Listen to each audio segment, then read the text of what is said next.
तुम्ही घाबरत नाही फटाक्याला हे कळलं, पण तुम्ही घाबरायच्या का? नाही, अजिबातही नाही. इनफॅक्ट आम्ही दोघंही म्हणजे इतक्या ह्याच्याने आम्ही फटाके वाजवायचो. आय रिमेंबर ते लवंगी बार किंवा माळ यायची, आम्ही असं हातात ठेवून ती वाजवायची आणि मग फेकत राहायचं असं केलं. ती आणायची मोठीवाली आणि मग ती सोडत बसायची आणि मग एक एक वाजवायचं. एक करायचं.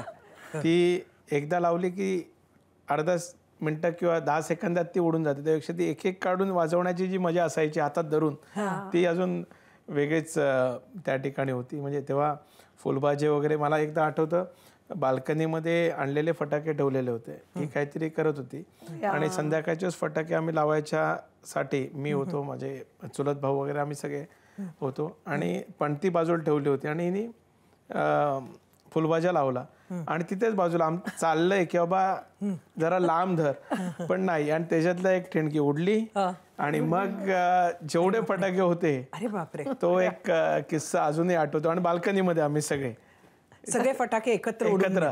अच्छा, मग त्यावेळेला खूप रागवलंही असेल घरच्यांनी.